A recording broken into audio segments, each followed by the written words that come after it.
Nós vamos dar início agora à nossa sessão plenária. A nossa sessão plenária vai falar sobre cibersegurança, que é um tema que foi escolhido para estar nesse momento na plenária, porque diretamente não está sendo tratado em nenhum dos workshops da programação do fórum. Eu queria agradecer a presença de todos os convidados aqui. Queria aproveitar esse momento para agradecer o professor Flávio por toda a organização do nosso fórum, o pessoal da assessoria do CGI também, por todo o trabalho realizado. E o meu trabalho aqui é só moderar a nossa sessão plenária. Então, eu espero que eu tenha o mínimo de trabalho possível. Nós teremos uma abertura da Cristine Hoppers, que é do CERT e do NIC-BR, e depois nós teremos uma apresentação do professor Adriano Cancian, da Unesp. Essas duas apresentações serão umas apresentações maiores, e depois nós teremos observações e outros comentários e outras informações que serão trazidas pelo conselheiro do CGI, o Henrique Faulhaber, também pelo conselheiro Tiago Tavares e pelo general do CDCiber, general Jaime Queiroz. Então, podemos passar logo para o início. Cristine, por favor, fique à vontade, quiser falar ali do púlpito, quiser falar em pé, fique à vontade. Bom, boa tarde a todos. Eu, Adriana, a gente vai preferir falar em pé, uma apresentação um pouco maior. Oi? Desculpa te interromper, eu só esqueci de avisar que o conselheiro Sérgio Amadeu também faz parte dessa plenária, a gente está só aguardando ele chegar para compor a mesa também. Obrigada, é isso aí. O tema do painel, quer dizer, é cibersegurança, né? Mas eu acho que uma das coisas que é interessante a gente notar é que ninguém sabe direito o que isso quer dizer, né?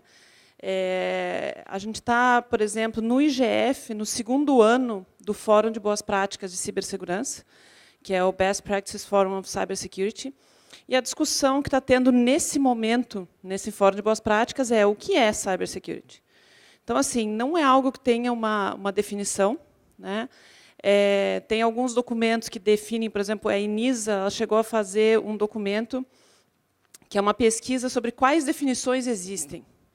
E existem definições do NIST, definições da OTAN, definições do ITU, definições de outros organismos, e elas não são necessariamente convergentes, né? E o que eu vou falar nessa parte de abertura é um pouco sobre o tema que a gente teve, por exemplo, quem daqui participou do NET Mundial, né, que é muito do que se falou em governança, que é como que a gente faz para ter segurança, estabilidade e resiliência na internet. E qual é o objetivo disso? A gente tem um ecossistema saudável. E eu vou querer discutir um pouco mais isso nessa sessão de abertura. E o começo, eu vou apresentar ligeiramente aqui o cenário nosso nacional de ataques, quer dizer, quais são os problemas mais comuns, né? A gente tem as discussões, que são as discussões que estão sendo pautadas pela mídia, né? Você tem as discussões que são pautadas por projetos de lei, mas o que a gente está vendo de ataques na internet? Isso é uma coisa que eu queria trazer aqui para a gente dar uma olhada, quer dizer, o que são ataques mais prevalentes, e são ataques que depois vão acabar levando a consequências como vazamentos de dados, como problemas de perda de proteção de dados pessoais, mas essas coisas não acontecem porque alguém decidiu que eu vou vazar dados na internet. Elas acontecem porque tem sistemas vulneráveis, porque tem ataques, e porque isso acaba vazando na internet. Para quem, né, como a gente está num fórum multissetorial, para quem é menos técnico, é só ignorar o que está escrito, para quem é mais técnico, é só ler o que está escrito, porque eu vou estar tentando traduzir, né, as partes mais técnicas desses slides. A gente tem essas estatísticas aqui, são públicas, né, do que é notificado para o CERT-BR. O CERT-BR é um centro de tratamento de incidentes. Então, qualquer pessoa na internet ela pode voluntariamente notificar problemas de segurança, ataques que ela recebeu para nós. E, nas estatísticas últimas que nós publicamos, a gente vê que Duas categorias ali elas se destacam muito, que são de pessoas fazendo scans, fazendo varreduras, procurando máquinas vulneráveis na internet. Né? E esse é um primeiro mito que é bom a gente desfazer. Não é que alguém vai descobrir, né? A gente geralmente ouve, mas não, como é que não tem nada de importante no meu sistema? Ele não vai invadir. Não, ele está procurando o tempo todo. Ele achou alguma coisa com problema, o atacante vai comprometer, vai chegar nessa máquina. E eu estou destacando aqui nesse fórum porque o que a gente vê nessas varreduras, e a gente vai discutir um pouco mais a importância disso, são busca de serviços aí que dá para adivinhar login e senha. Seja serviço de e-mail, seja serviço de, por exemplo, acesso remoto a uma câmera de segurança, que é outra coisa que na mídia se fala bastante, né? E um outro tipo de ataque que, para a comunidade técnica, tem sido muito caro, aí, que é a parte de negação de serviço. Negação de serviço, historicamente, nos 20 anos que o 7BR existe, é um tipo de ataque que as pessoas sofrem, mas não reclamam. Quer dizer, alguém tentou tirar o meu site do ar, eu consegui falar com o meu provedor, eu voltei a operar. Vamos para a próxima. Eu não reclamo para ninguém que isso está acontecendo. Só que essas reclamações subiram, e subiram muito. Né? Em 2014, o aumento foi de 200 vezes, e de lá para cá está estável isso. E a gente não tem mais ataques pequenos, né? Todos os ataques são grandes, né? Todos os ataques são realmente para tirar do ar grandes atores aí. E eles são com base em quê? Em redes de atacantes, né? As botnets feitas da internet das coisas. Então, esse é um ataque que a gente está vendo, sim, não é só a mídia falando da internet das coisas. E amplificação de tráfego, que esse é um tipo de problema que quem pode atuar para resolver são os provedores de acesso à internet, né, que provêm banda larga. Isso é o que a gente vê o pessoal reclamando. Mas lá no CERT, a gente tem um projeto que tem sensores distribuídos aí na internet brasileira, como se fossem sensores meteorológicos. Eles estão parados, eles estão quietos, eles estão lá vendo quem é que está procurando por problemas. E quais são os problemas que estão sendo procurados na internet? São os mesmos que estão sendo notificados. Né? Serviços que permitem login e senha e que têm senhas fracas, toda a parte de protocolos de IoT e de aqueles modems e roteadores de banda larga, e toda a busca por amplificação, aí, que são protocolos que permitem você gerar muito tráfego e que é abusado para negação de serviço. Então, isso daqui era mais para a gente ter uma noção de que os sistemas aí, né, eles estão vulneráveis. Aqui é um número que eu acho que, para a comunidade técnica, isso aqui é muito forte. Né? Hoje, no Brasil, a gente tem um pouco mais de 5 mil sistemas autônomos. Acho que talvez já tenhamos batido em 6 mil sistemas autônomos. Né? Só que 1/3, pelo menos, desses sistemas autônomos tem alguma coisa mal configurada lá dentro, que está permitindo que atores na internet abusem desses serviços aí. Tá? Então, esse é um resumo aí não técnico desse slide, mas para quem é provedor, né, esse é um tamanho de problema que ele é muito preocupante. Aí. E por que isso tudo é tão possível? Né? Por que o pessoal está tentando achar roteadores de banda larga com problema? Por que eles estão varrendo constantemente a internet atrás de dispositivos de internet das coisas? Eles estão fazendo isso porque a coisa está feia, porque as coisas estão sendo feitas sem se preocupar com segurança. Né? Estão sendo desenvolvidas e largadas na rede, porque o que vende é o que tem uma feature diferente, né? O que vende é o que sai primeiro no mercado. E aí vem um pouco a gente, como consumidor, né, que devia estar escolhendo um pouco melhor. Né? Tipo, não vou comprar só porque é mais barato, vamos ver o que tem aí. E aqui eu vou passar um exemplo para vocês de mais ou menos o mesmo tipo de problema permeado em indústrias bem diferentes. Tá? Um desses problemas aqui são as vulnerabilidades. Aí, né? Isso aqui é câmeras de segurança. Né? Todo mundo já deve ter visto alguma matéria na internet falando de câmeras de segurança fazendo ataques. Né? E os problemas são bem básicos lá de desenvolvimento. É uma senha padrão, né? Um backdoor do fabricante que está lá colocado no dispositivo, são senhas do dia de maneira meio esquisita aí sendo criadas. Né? São dispositivos médicos que têm que problema, olha só, ele conecta sem criptografia e com autenticação, sem precisar, e com privilégio, sem precisar autenticar, aceita updates e comandos sem você precisar fazer nada, muito similar à câmera de segurança. Aí você tem aqui, são aqueles roteadores de banda larga, né, que você tem em casa. Olha só, tem uma chave, não adianta nada você usar a criptografia se você usa mal a criptografia, né? Então, também não tem assim, use criptografia que vai resolver todos os problemas. É difícil usar a criptografia bem, né? E aí você consegue ser administrador e ver o tráfego no meio do caminho, e você tem uma senha armazenada em claro, né? E aí você tem infraestruturas críticas, né? Eu passei já por câmera de segurança, que é uma indústria que deveria estar preocupada com segurança, né? Eu, pelo menos, imaginava isso. Você tem parte médica, você tem roteador ali de banda larga, e você tem infraestrutura crítica, que também precisa de roteador, né? Você tem lá um gasoduto super distante, como é que você vai controlar ele remoto? Via um roteador que está ligado na rede 3G LTE, né? E aí ele tem que problema, adivinha, né? Senha padrão, faz update sem nenhum tipo de autenticação. E, nesse caso aqui, foi o próprio fabricante que alertou todos os clientes de que, sim, aquela botnet Mirai famosa, que saiu na mídia, infectou, sim, infraestrutura crítica, né? E o que tem de comum isso tudo, né? Eu acho que, assim, em comum, nessas indústrias diferentes aí que eu levantei de maneira assim, a jato os problemas, primeiro de tudo, muitas vulnerabilidades, né, de software, principalmente, e de configuração e instalação, né? Mas as vulnerabilidades de software, elas estão lá por quê? Porque são pessoas que programam, né? Pessoas cometem erro. Pessoas têm pressão de tempo, elas estão fazendo alguma coisa sem pensar necessariamente em segurança, então vai ter problemas, vai ter vulnerabilidades. A preocupação com segurança daqueles dispositivos é zero, né? O que a gente ouve, em geral, do tipo, alguém vai fazer isso depois, né? E a maioria desses dispositivos não prevê atualização. E é por design mesmo. Não, eu estou prevendo que, se algum dia, joga fora e compra outro. Não tem essa de atualizar firmware, de botar uma versão nova do sistema, né?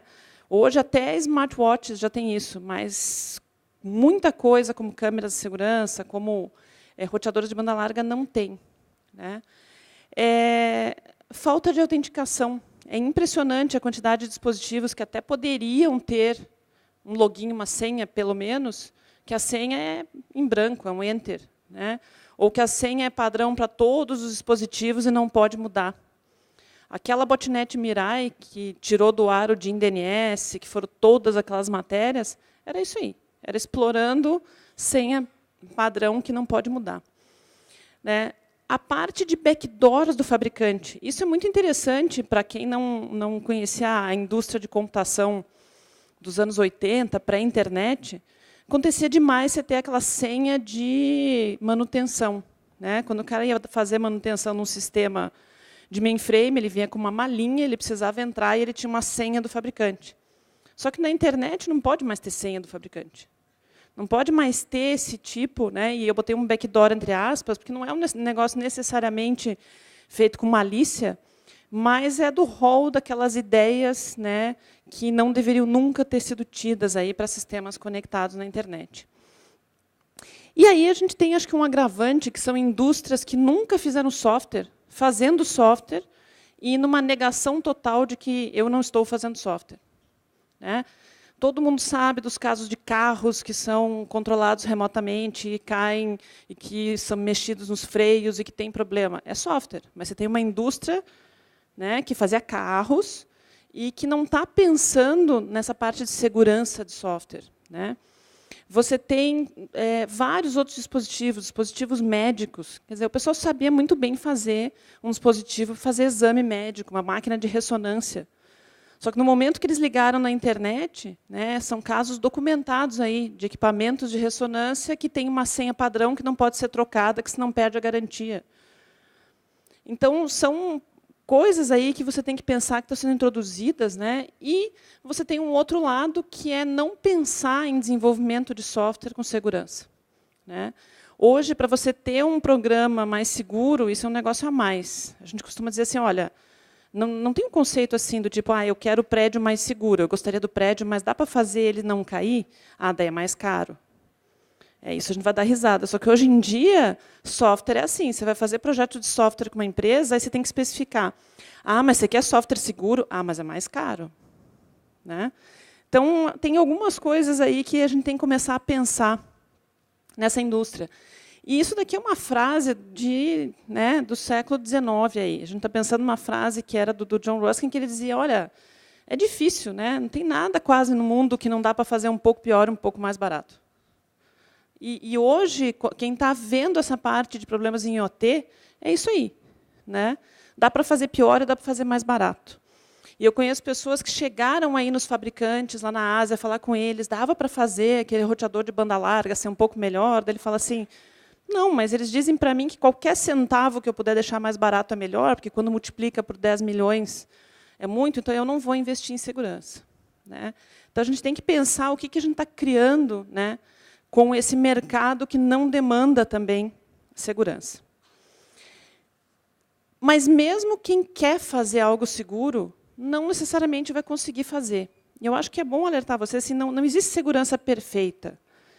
Né? Existe você conseguir proteger melhor o sistema e você estar alerta de que ele vai ter problemas. Né? Assim como a gente não tem segurança perfeita no mundo cinético, por que no mundo digital a gente teria? Né?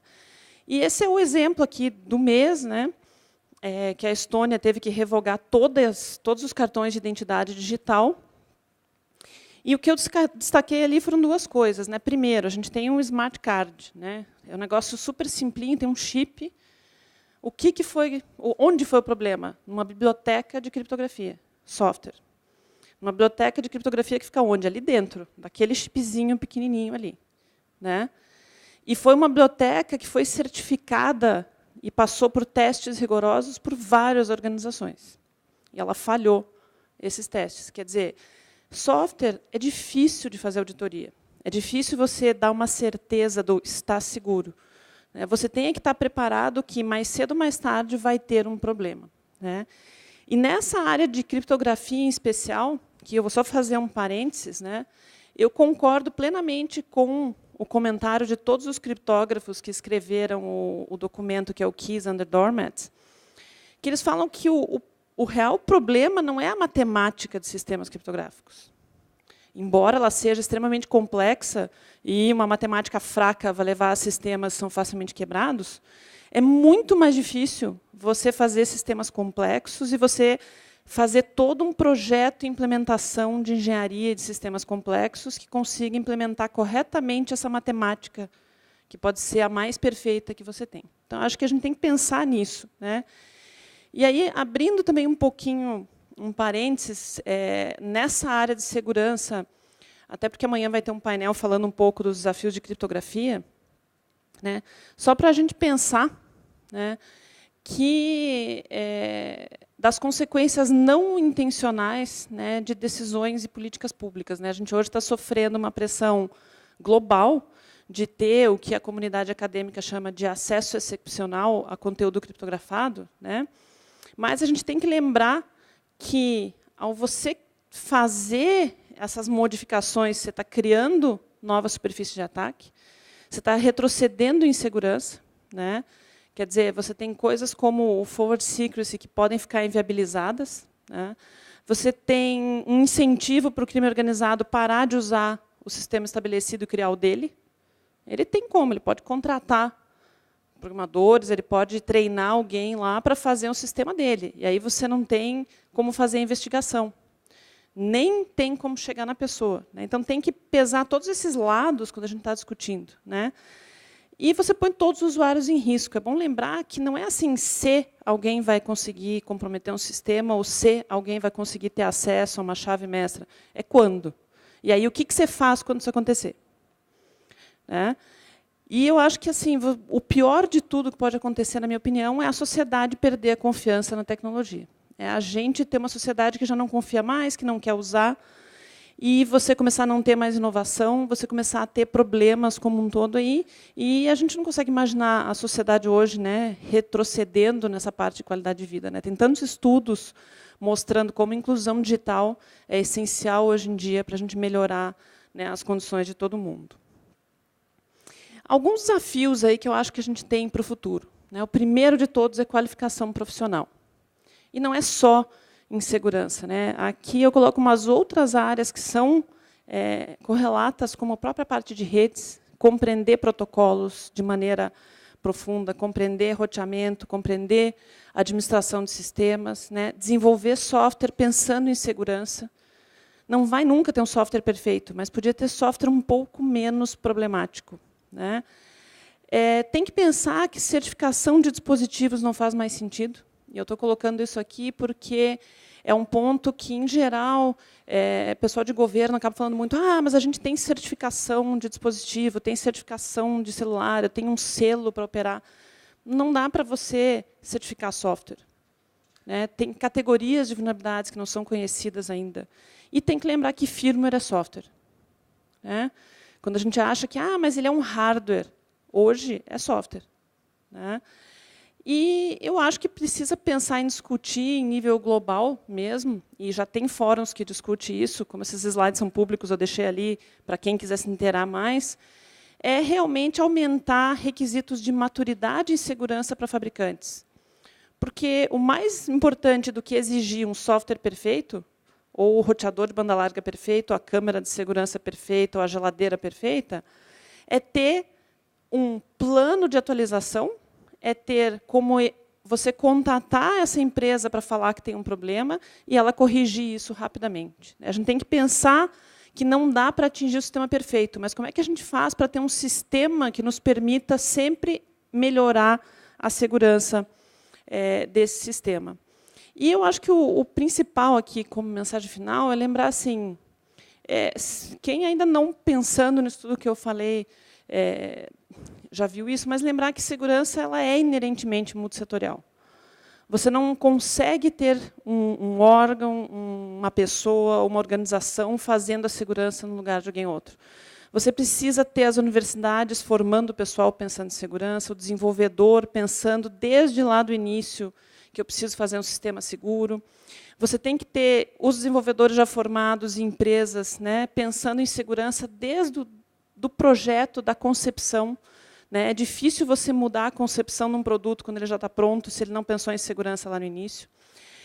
Gestores são muito importantes, porque eles têm que alocar recursos adequados para essa área de segurança, inclusive de fazer os sistemas mais seguros desde o início. Embora isso é difícil, porque você sempre tem aquela imagem fácil de que, não, mas eu compro um produto que vai resolver o meu problema. Não tem produto que resolva o problema. Não tem antivírus, não tem firewall, não tem nada que resolva alguns dos problemas que a gente tem. A gente precisa começar a pensar que eu tenho que me importar menos com os ataques que eu recebo e mais com os ataques que eu gero. Por exemplo, todo mundo que é administrador de redes, administrador de sistema autônomo, tinha que estar pensando, olha, eu não quero que saia sujeira da minha rede, né? Pensem na internet, no problema de segurança, mais como saúde pública, mais como problema de poluição e meio ambiente, do que como problema de defesa. Quer dizer, eu tenho que cuidar para o meu computador não estar infectado, para eu não estar gerando ataque, a minha rede eu tenho que ver se eu não estou atacando o meu vizinho. Quer dizer, que você começar a pensar em comunidade, a gente voltar a pensar, né, em internet como essa comunidade de cooperação. Que eu acho que tem um resumo bem grande, né, e fecho aqui a abertura com o princípio 8 do Comitê Gestor da Internet, né? E eu acho que tem duas coisas que são muito importantes aqui. Que é falar assim, você tem que ter estabilidade e segurança, mas a internet tem que ser funcional. Não adianta você não poder usar. E você tem que preservar tudo isso com medidas técnicas que sejam globais. Não dá para criar coisas locais. Você tem que ter protocolos que são globais, você tem que ter a internet inteira cooperando para aumentar isso aí. E isso a gente consegue chegar com implementação de boas práticas, né? Então, essa é uma mensagem aqui final. E agradeço vocês aí. Vou passar a palavra para o professor, de volta para a Tamara. Obrigada.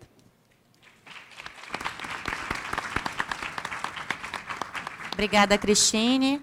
Agora vamos ouvir o professor Adriano Cancian, da Unesp. Olá, boa tarde. Inicialmente, eu gostaria de agradecer o gentil convite do Comitê Gestor da Internet no Brasil, do NIC-BR. Para mim é uma honra poder falar para uma plateia assim tão selecionada desse evento, então eu agradeço bastante esse convite. E eu vou retomar de onde a Cristine parou. Então, a Cristine muito bem apresentou quais são os grandes desafios hoje, o que nós estamos enfrentando, né? Mostrou muito bem o panorama. Então, é a partir daí que eu vou discutir algumas coisas relacionadas à formação de recursos humanos para lidar com os problemas de segurança da informação. Então, eu sou o Adriano. Só para explicar o que eu faço e de onde que eu venho, né? Eu sou professor adjunto na Unesp. A Unesp é uma universidade estadual paulista, faz parte de uma das 3 universidades públicas do estado de São Paulo. Eu fico no campus de São José do Rio Preto e lá eu coordeno o laboratório ACME de pesquisa em segurança da informação há 25 anos. Então, meu laboratório ele foi fundado com o propósito principal de formar gente, formar analistas de segurança e desenvolver pesquisa científica nessa área. Então, assim, o meu negócio, vamos dizer assim, é formar gente. Mas eu também já tive outras experiências, fui CIO da universidade, fui CIO da Secretaria de Estado da Educação. Meu laboratório hoje só tem financiamento de empresas privadas, ou seja, eu tenho um pé no setor privado também, em função, principalmente dos projetos que nós desenvolvemos dentro do laboratório. Então, nós temos alunos de mestrado, alunos de iniciação científica, estagiários, e um grupo de pesquisadores. Então, o que eu vou falar hoje aqui é um conjunto de opiniões a respeito do que nós estamos vivendo com relação à formação de pessoas para atuarem nessa área de cibersegurança, ciberdefesa e aquilo que eu acho que vem pela frente. Então, é isso que eu vou procurar discutir aqui nessa apresentação. Então, o que nós vamos fazer aqui? Sim. É importante dizer que as opiniões apresentadas aqui não representam a opinião do meu empregador, que é a Universidade Estadual Paulista, até porque eu falo umas coisas um pouco duras contra a universidade. Então, só para deixar claro que isso fica gravado, certo? Não estou falando em nome da universidade aqui, estou falando só no meu nome mesmo. Muito bem. Então, o que nós vamos fazer? Uma pequena introdução do que nós estamos vivendo aí. E vou falar, talvez, a coisa mais importante, que são as visões da academia, do mercado e das pessoas que estão se formando para serem analistas de segurança, para serem profissionais dessa área. E nesse contexto, dessas visões, eu vou falar um pouco sobre habilidades e atitudes, que são as coisas que eu tenho observado com os meus estudantes, com os meus orientados, com a nossa equipe dentro da universidade. E eu acredito que isso vai levar algumas reflexões no final. Só para eu entender um pouquinho melhor, quantos aqui são estudantes da área de tecnologia? É uma quantidade considerável. E professores, instrutores? Um pouco menos. Tá. Talvez ninguém de vocês vai gostar muito do que eu vou dizer. Tá? Só vou avisando, mas é necessário. Muito bem. O que a gente ouve falar? Qual é a choradeira geral? Que a gente precisa de ter mais formação em cibersegurança. Então, se você conversar, por exemplo, com 10 empresários que lidam com tecnologia, eles vão dizer que isso é um problema para eles. Se você conversar com pessoas que trabalham em pesquisa, eles vão dizer, nós precisamos de pessoas com mais formação em segurança da informação, com mais formação em defesa cibernética. E se você falar com os estudantes falam, sim, nós queremos fazer isso. Então, isso é uma necessidade quase de todos. E pelo que nós vimos da apresentação da Cristine, isso comprova, a apresentação da Cristine comprova o que nós estamos falando aqui. Se a gente for pegar apenas a parte de IoT, por exemplo, os desafios de gente para trabalhar com IoT são enormes, em todos os setores. Então, a gente ouve isso toda hora, eu ouço isso há 25 anos. Muito bem. Mas o que vem a ser a prática de segurança? O que você faz para formar a prática de segurança, para você instruir as pessoas para lidar com isso? É muito simples. Isso está relacionado a você observar, reagir e corrigir situações. Esse reagir e corrigir situações, ele pode ser tanto preventivo como reativo mesmo de fato. Porque você pode estar um passo à frente e se colocar antes do problema acontecer. Mas, de forma geral, a coisa é muito simples. Você analisa e reage para resolver o problema. Então, é isso que a gente tem que fazer de forma geral. Muito bem. Então, vamos falar um pouquinho mais detalhadamente das visões da academia, do mercado e dos estudantes. E talvez aqui que a gente possa discorrer um pouco mais a respeito disso. Muito bem. Então, assim, academia e mercado. Então, eu costumo dizer o seguinte, que as pessoas do mercado são de Marte e as pessoas da academia são de Vênus. Não sei se talvez muitos aqui conheçam um livro, né? Os homens são de Marte, as mulheres são de Vênus. Se eu não me engano, foi um best-seller, talvez aqui alguém conheça esse livro, que fala das relações complexas, ou às vezes nem tanto, entre homens e mulheres, de forma, inclusive, muito bem exemplificada. No caso da academia e do mercado, é o mesmo problema. Você tem aí umas questões que são bem delicadas, que precisam ser tratadas, e eu poderia dizer que eu sei por que elas são assim. Vou falar um pouco sobre isso. Bom, qual que é a visão da academia, né? Que se você falar numa universidade, e quando eu falo academia, eu falo faculdade, instrução, a formação de modo geral. O que acontece? O que o professor, que o instrutor fala? Ele é muito objetivo, ele fala assim, olha, você estudante, o que você tem que fazer? Você tem que conhecer todos os princípios, e você tem que conhecer esses princípios de forma bem fundamentada e aplicar esses princípios para resolver o problema. E, geralmente, e aí eu posso falar isso com muita propriedade, essa é uma visão da Torre de Marfim. Lá na minha terra, o pessoal costuma dizer assim, eu sou eu, jacaré é um bicho e macaúba é um coco. Isso quer dizer o seguinte, professores docentes são professores docentes, e o resto é o resto. É mais ou menos assim. Quantos professores universitários você precisa para trocar uma lâmpada? Só um, porque o mundo gira em torno deles, então eles acham que está tranquilo. A lâmpada vai ser trocada facilmente. Essa é a visão da academia. Por que a visão da academia é assim? A visão da academia é assim porque as carreiras universitárias, elas apartam os professores e os pesquisadores do mercado de forma geral. As universidades são assim. A carreira docente nas universidades de primeira linha, elas são assim, elas são apartadas do mercado, com raríssimas exceções. O professor, ele é valorizado pela pesquisa que ele faz, e quando ele publica um artigo, é assim, é tipo nascer um filho. Né? E assim, ele não está muito preocupado com o mercado, não. Está pondo os tijolos lá na pesquisa, e aquilo ali é a palavra final, e geralmente ele não desce no chão de fábrica. Isso aí, insisto, são 25 anos que eu vivo isso, conhecendo diversas universidades, conhecendo a minha universidade, conhecendo outras faculdades, outros centros de pesquisa, principalmente na área pública, de onde eu venho. E o mercado? Como é que o mercado vê as coisas? O mercado diz assim, olha, é o seguinte, e eu tenho vários amigos que são presidentes de empresas, diretores, CIOs, CTOs, CSOs, eles dizem o seguinte, tudo bem, é importante, eu tenho que ter um cara bem formado, o cara tem que saber bem os fundamentos, ele tem que saber lidar com o negócio, mas o problema é o seguinte, eu tenho que preservar meu investimento, eu não posso jogar dinheiro fora, eu não posso contratar um cara e esperar que ele comece a render aqui para mim daqui 6 meses. Então, a visão do mercado é essa, ele precisa preservar isso. E aí acontece o seguinte, a coisa que eu mais ouço de forma geral de empresários, de pessoas que contratam analistas de segurança, estamos falando de analistas de segurança, eles dizem assim, Adriano, olha, é o seguinte, seus alunos têm uma formação legal, eles sabem tudo, são muito bons, eles reagem bem às coisas, só que é o seguinte, o que vocês ensinam lá não serve para a gente, tem que ensinar o cara tudo de novo aqui. Tudo bem, esse cara vem bem formado, porque ele tem capacidade de reação, tem capacidade de aprender, ele está treinado para aprender rápido, mas de forma geral o que eu ouço é o seguinte, a academia não forma o que eu preciso. Eu ouço isso quase toda semana. Quase toda semana. Então, a gente vê que isso causa um descompasso entre a academia e o mercado. A academia, vamos dizer assim, na Torre de Marfim, que já foi um termo que eu já usei, que os professores, pesquisadores não gostam muito, né? É meio pejorativo, talvez.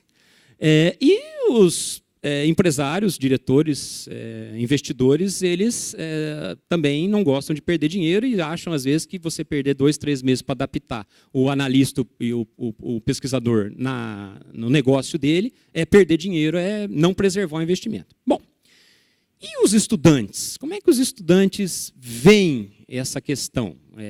Isso eu falo, inclusive, quando eles vão para cursos de certificação, quando eles vão fazer pós-graduação, quando eles estão fazendo graduação, eles falam de tudo, né? E aqui tem alguns exemplos de coisas aqui que eu não vou repetir, que podem ser vistas aí, mas a visão que eles têm de forma geral é que eles vão ser CSI. Eles assistem lá a CSI Cyber, tem aqueles computadores que fazem uns barulhinhos, o cara vai sentar lá e ele vai resolver os maiores casos de segurança cibernética que existem, baseado na vontade que ele tem disso. É assim que os estudantes pensam. Isso não é assim... eles não fazem isso por mal, obviamente, mas falta a orientação apropriada de entender o que é o problema de tratar a segurança da informação, o que é o problema de você receber uma segurança da informação.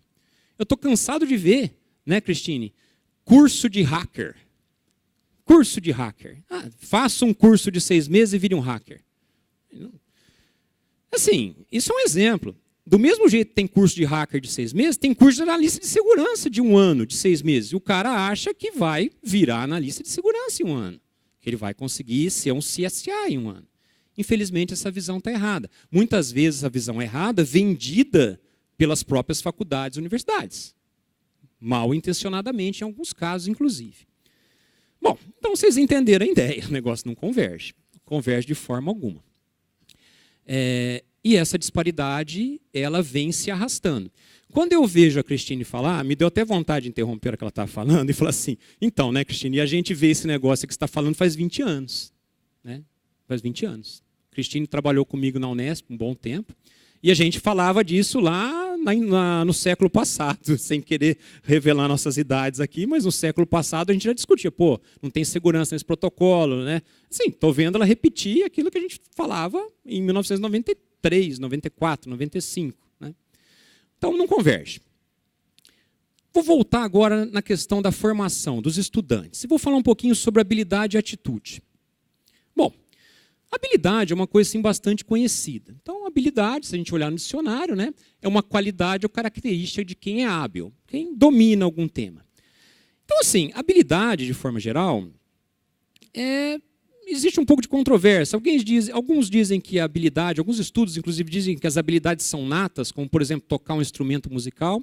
E tem outros que dizem que as habilidades elas podem ser desenvolvidas com base em muito suor e empenho e outras coisas. Então, observem o que eu falei. Eu disse que as habilidades podem ser desenvolvidas com empenho e com algumas outras características, o que nos leva à questão da atitude. Então, o que é atitude, né? Atitude é um comportamento ditado por disposição, maneira de agir em relação à pessoa. E, de forma geral, a atitude não é uma coisa que você consegue aprender.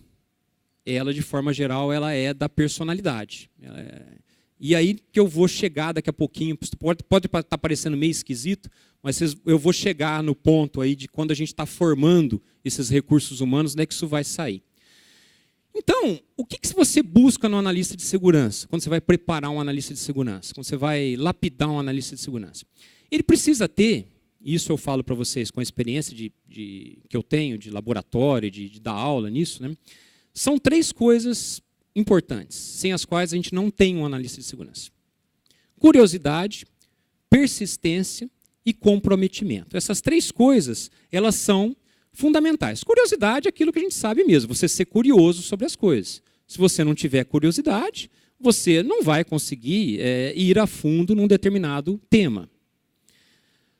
A persistência é a mesma coisa. Se você não perseverar sobre a sua curiosidade, não adianta você ser curioso e não persistir naquilo, aquilo não vai te levar a nada. Ou seja, não é possível você exercer a curiosidade sem você insistir naquele tema. E, finalmente, o comprometimento. No Brasil, a gente fala muito de comprometimento no sentido de ser uma obrigação de compromisso. Né? Estou comprometido, né?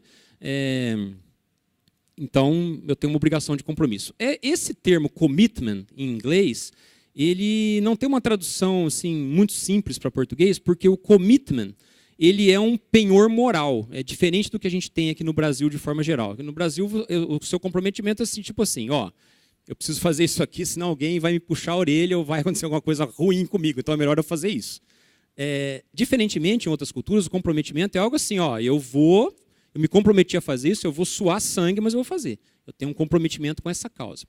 Então, essas 3 atitudes são as que a gente mais procura quando vai formar um analista de segurança. E, de forma geral, elas estão sumindo.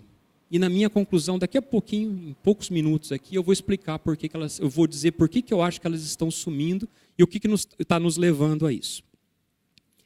Então, assim, meu ponto com relação à habilidade e atitude é o seguinte: não adianta você desenvolver habilidade sem ter atitude. Você não vai conseguir, você não vai chegar em lugar nenhum.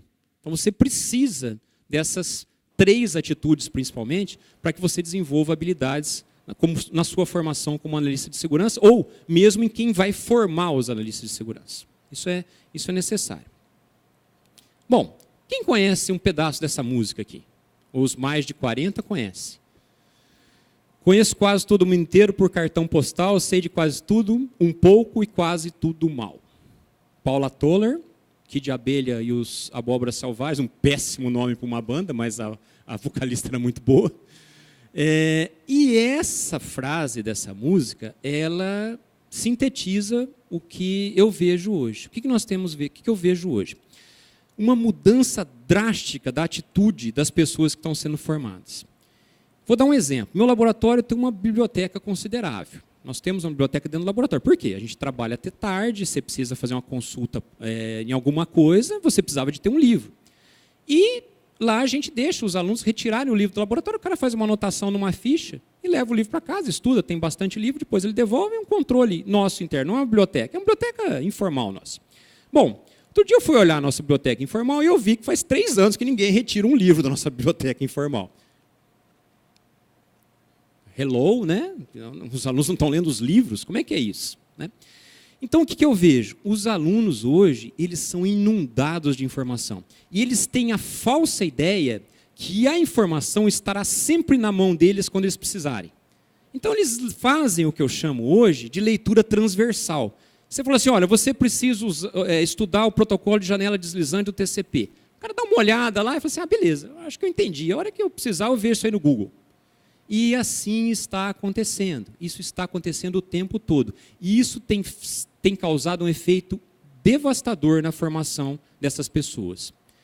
Isso é, assim, para mim, a pior coisa que está acontecendo. Porque nenhum estudante hoje, vejam bem, estou falando na Universidade Estadual Paulista, que tem uma concorrência grande de candidato por vaga, que é uma universidade disputada, e que os alunos não se aprofundam em mais nada. Os analistas de segurança que eu formei há 5 anos atrás, eles eram capazes de pegar o livro do Stevens, de TCP/IP, e recitar. Eram capazes de vendar os olhos e falar os campos do protocolo onde é que eles estavam. Hoje, isso não acontece. Porque a impressão que o aluno tem, que o que está sendo formado tem, é que a qualquer momento ele fala, não, beleza, depois eu vejo isso aqui. Então eles fazem tudo na transversal. A hora que você aperta um pouco, o cara já fala, não, isso é preconceito comigo, está falando que eu sou burro? Né? Não, isso é um preconceito, está sendo preconceituoso. Não é isso, você realmente precisa estudar mais. Tal. Então, essa visão, esse problema está acontecendo. Eu não sei como nós vamos resolver isso aí. Sinceramente, eu não sei. A universidade tem que mudar, a maneira de ensinar tem que mudar. O que acontece é que, exceto por certificações, mas eu estou falando aqui principalmente da formação de nível superior, a formação de nível superior é um paquiderme, né? Para você mudar uma coisa num currículo universitário, talvez vocês não saibam, mas leva 3 anos para você aprovar uma mudança curricular numa disciplina. Então, nós, formadores, estamos fazendo algumas coisas muito erradas com relação à formação de pessoas para lidar com tecnologia da informação, particularmente em segurança, que é uma coisa que não muda de mês para mês, ele muda de dia para dia. Então, como é que nós vamos lidar com isso? Eu não tenho uma resposta com isso. Eu estou contando para vocês o que eu estou vendo. Né? Eu tenho mais 8 anos para me aposentar, espero. Né? Isso é um problema que provavelmente vai estar com vocês, mais jovens. Mas é um fato. Nós estamos vendo isso acontecer. Então, idealmente, e eu já estou concluindo, o que a gente precisaria ter? Que é o que a gente insiste, mas que de 5 anos para cá, 6 anos para cá, se tornou muito difícil. É que a gente tenha um conhecimento técnico adequado, com conhecimento dos protocolos, treinamento prático e uma preparação moral rígida para lidar com os problemas. Que isso é um caso à parte, que depois eu posso até falar um pouco sobre isso para não me estender. Mas o fato é o seguinte, já concluindo aqui, né, só tem mais um slide, é o seguinte, não dá para você formar um analista de segurança dessa maneira fast food, tipo, faça um curso de 1 ano e vire analista de segurança. Eu vivo falando para meus alunos, olha, formação de analista de segurança é que nem boxe. Se você não tiver uma boa base, a primeira batida que você levar, o cara vai te derrubar. Então, o que o cara tem que estudar? Ele tem que estudar programação, ele tem que estudar sistema operacional, ele tem que estudar engenharia de software, ele tem que estudar redes de computadores, protocolos. Aí, ele vai decidir que área de segurança ele vai seguir. E, geralmente, o que o estudante quer? Ele quer pular essa etapa, ele quer virar um analista de segurança por mágica. E isso não acontece. As coisas difíceis continuam sendo difíceis, tanto quanto elas eram há 10, 20 anos atrás. Ela exige dedicação, esforço, e não vai ter busca que vai resolver esse problema. Porque a hora que a coisa aperta, você vai diferenciar quem é o cara que tem a formação que não vai ser derrubada e aquele que vai ser derrubado. Então, é isso que a gente está vivendo hoje. Bom, eu vou ficar aí para discutir um pouco mais sobre isso. A minha fala, obviamente, caso vocês não tenham notado, ela é bastante provocativa, né? E a ideia é exatamente essa. Estou à disposição. Novamente, eu agradeço. Foi uma honra estar aqui. Querendo me escrever, eu sempre respondo. Às vezes demoro para responder. E ficam aí meus contatos. Muito obrigado pela atenção e espero poder continuar a contribuir um pouco mais aqui. Obrigado.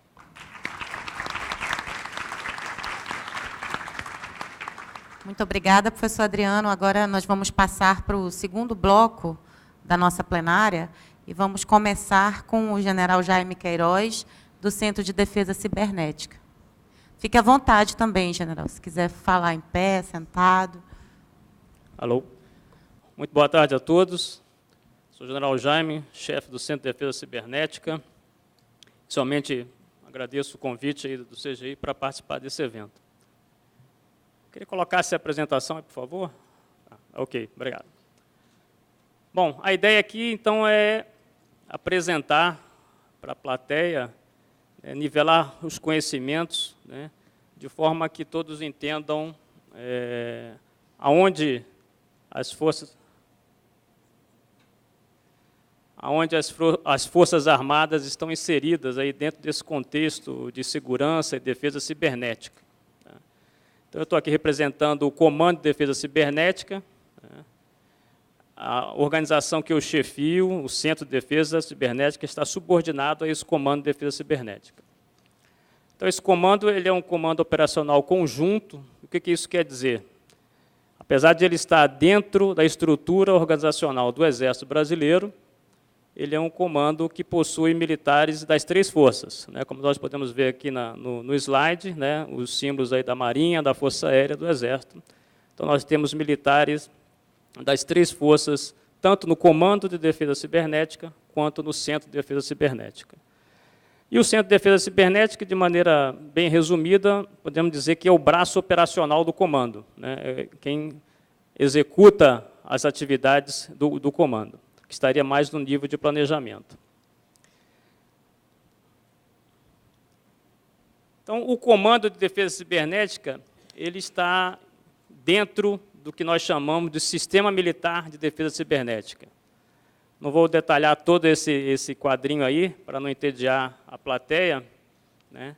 Mas o que seria, então, o Sistema Militar de Defesa Cibernética?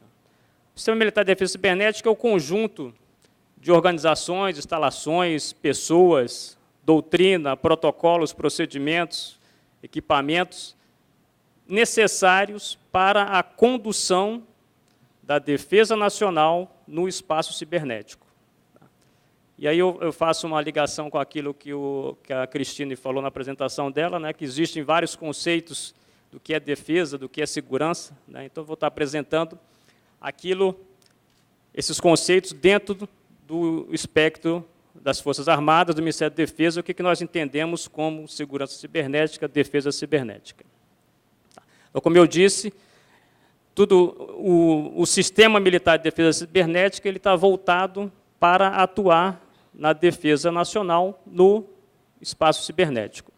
E como nós podemos ver nessa transparência, então existem 4 níveis de atuação dentro desse sistema de defesa militar, de defesa cibernética. O primeiro nível é o nível político, né, onde nós vemos aí a presidência da República e também permeando o político e o estratégico, o próprio Ministério da Defesa. Né.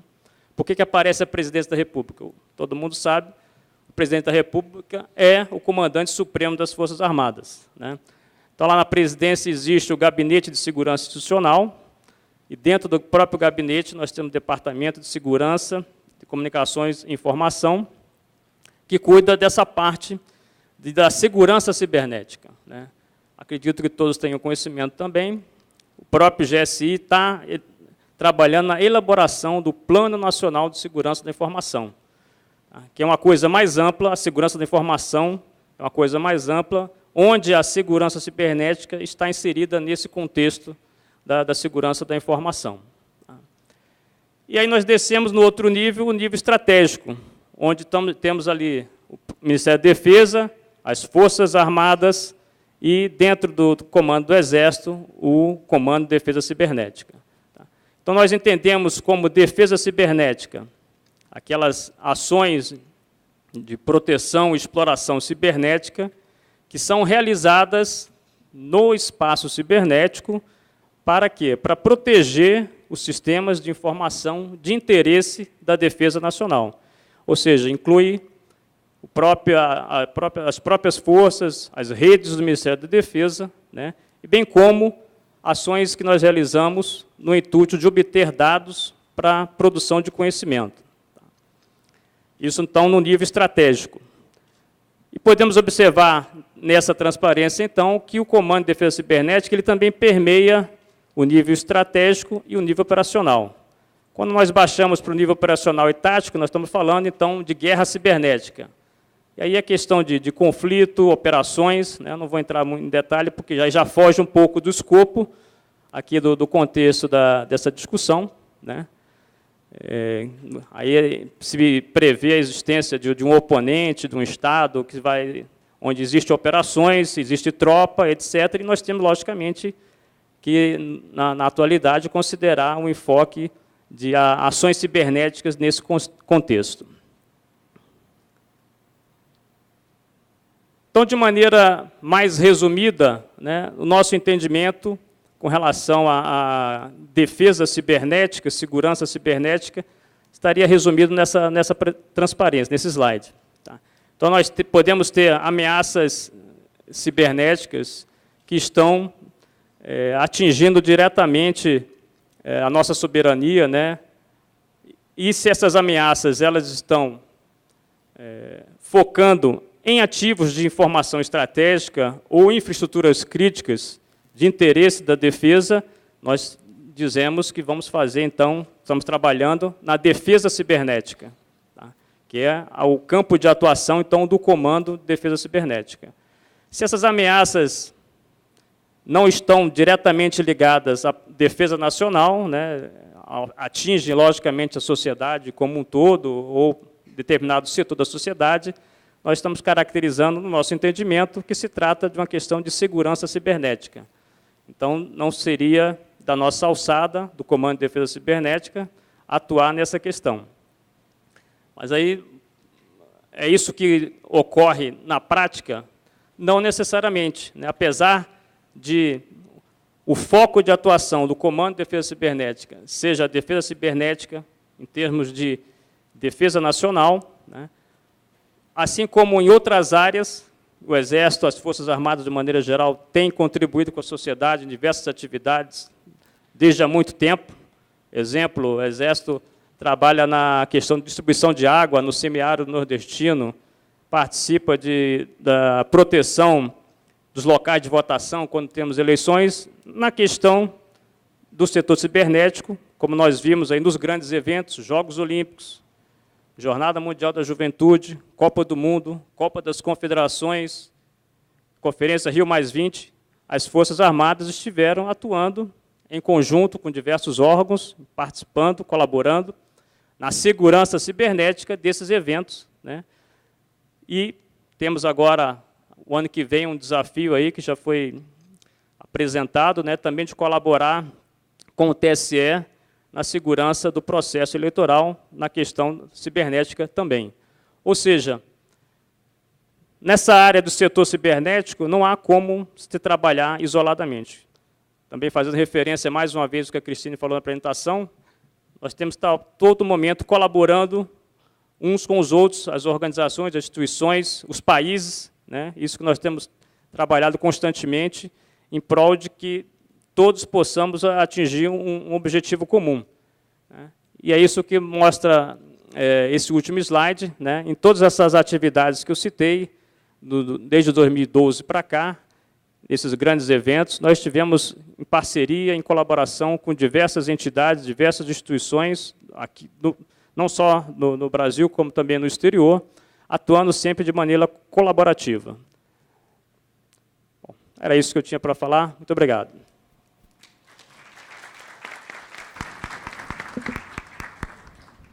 Muito obrigada, general. Agora vamos passar para o Henrique Faulhaber, meu colega conselheiro do CGI. Oi, boa tarde a todos. Bom, eu estou aqui representando o setor privado do Comitê Gestor, eu sou um dos conselheiros do setor privado e me envolvo com essa questão de segurança da informação no âmbito do Comitê Gestor. Particularmente, iniciei isso com um trabalho que foi feito pelo CERT-BR, que eu trabalhei junto no combate ao spam no Brasil, né?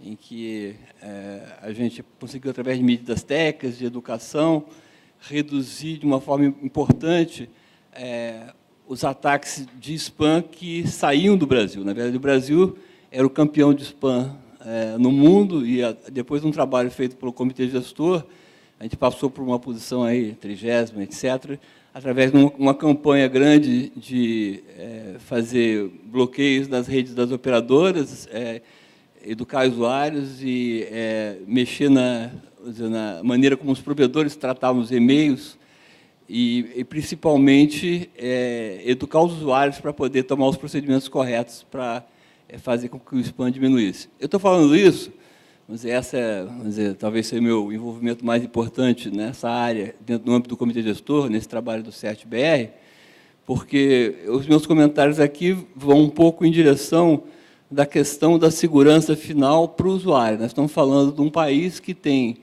sei lá, cerca de 100 milhões de usuários, né? Usuários domésticos, pequenas e médias empresas, crianças. Então, muito que se falou aqui, importante, no sentido da educação, relacionado à formação dos analistas de segurança, que são fundamentais para poder garantir que as empresas, e se possa mesmo até levar a informação e a comunicação correta sobre cibersegurança para os usuários comuns, eu gostaria de me focar um pouco nessa, vamos dizer, nessa realidade que atinge essa grande massa de usuários que estão hoje à mercê do cibercrime, né? Quer dizer, essas ameaças que a Cristine falou, né, de vírus, de roubo de senhas através de phishing, de ataques maciços, de sequestro de dados para depois pedir uma recompensa, do próprio spam, né, que o spam, a gente, quando fez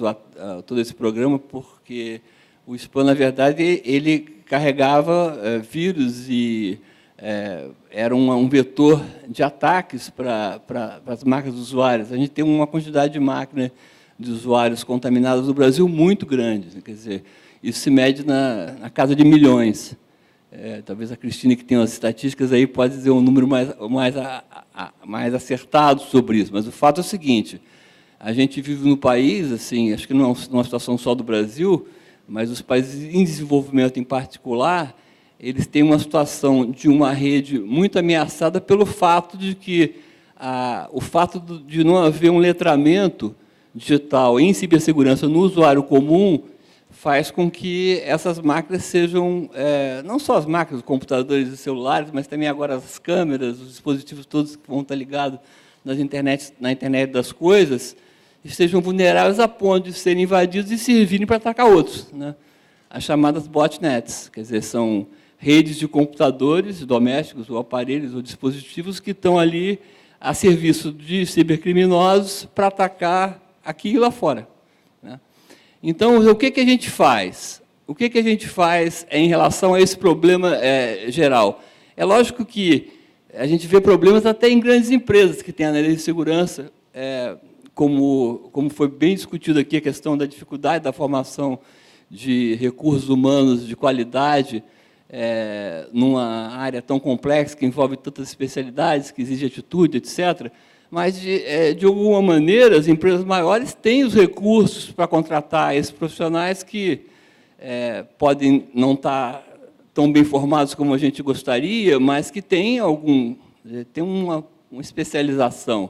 Agora, o que dizer das pequenas e médias empresas, né, que dependem, às vezes, de uma equipe terceirizada, ou sequer tem uma preocupação maior, uma consciência maior? O que dizer das residências? O que dizer do uso da internet pelas crianças, que, além dos riscos normais de contaminação, correm uma série de outros riscos relacionados a estarem expostos a conteúdos? Eu acho que o Tiago vai falar bastante sobre isso adiante.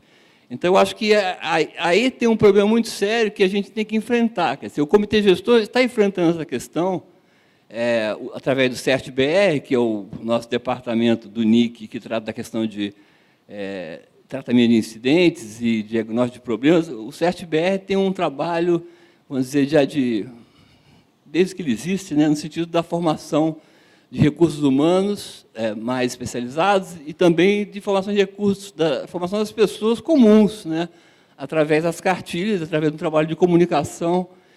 Aí fora, vocês têm vários exemplos dos materiais que são produzidos pelo CERT-BR, no sentido de levar os conhecimentos básicos para aquele usuário comum que não é programador, que não é analista de segurança, que ele é um profissional, ou um estudante, ou tem uma atividade qualquer, e que está exposto, e precisa ter os cuidados necessários para não ser vítima e não ser também um vetor ali de ataque em outros, uma vez que as máquinas estão sendo comprometidas a uma velocidade impressionante. Então, eu acho que a gente já faz bastante coisa, estou falando do CGI e do NIC, mas acho que teremos que fazer mais, porque esse problema ele não diminui, pelo contrário, ele aumenta. E essa massa, que também vai aumentar, que são 100 milhões e vão ser mais, ela está relativamente exposta e tem que estar, vamos dizer, tem que se pensar alguma coisa mais estruturada, no sentido de que a gente usa os recursos humanos que a gente tem, os melhores, para poder fazer esses materiais que a gente já faz e fazer outros ainda e comunicar de uma forma extensiva como é que as pessoas se defendem, né? Quer dizer, algumas coisas... Toda hora a gente ia perguntar, chegou esse e-mail, o que eu faço? Aí você olha rapidamente, fala assim, não, joga fora porque está na cara que esse negócio é alguma coisa maliciosa. Mas nem todo mundo tem essa consciência. Quer dizer, a gente tem uma quantidade ainda de software pirata muito grande no país, quer dizer, o que é um problema adicional, uma vez que software pirata não tem atualização nem patch de segurança, você não consegue aplicar, então você tem uma expansão da digitalização, muitas vezes com software que não tem nenhum cuidado de atualização de segurança, e o problema aumenta e piora. Então, a mensagem que eu tinha para fazer aqui como comentário geral em relação a essa questão de segurança e o papel que a sociedade tem, né? O CGI, na verdade, representa os múltiplos setores da sociedade relacionados a essa questão da governança da internet, e o papel que a gente tem de uma maneira massiva, comunicar, mesmo que seja o básico, para que a gente consiga ter uma tranquilidade. Acho que a gente não vai ter, porque a segurança realmente você não vai conseguir tornar ela perfeita ou, enfim, debelar esse problema, mas que a gente consiga estar num nível mais razoável de segurança aqui no país do que a gente está agora. Bom, essa é a minha consideração aí da minha parte. Espero aqui ouvir os outros colegas. Estou à disposição para conversarmos. Obrigado.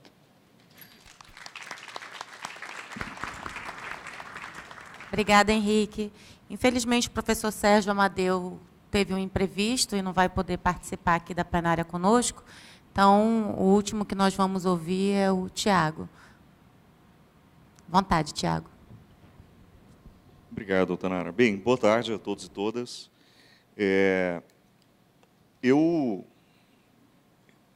Nessa minha intervenção, eu resolvi dar um título provocativo a ela até, porque me foi dado o privilégio de falar por último, então eu já aproveito também para, a partir desse título, lançar algumas questões para o debate. E o título que eu coloquei foi esse, né? Insegurança dos brinquedos na era da internet das ameaças.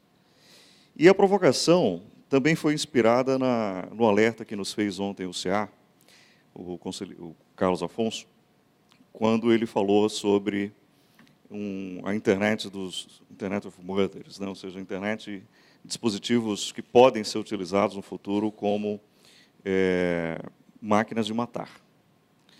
E o que seria, então, essa internet das ameaças, né?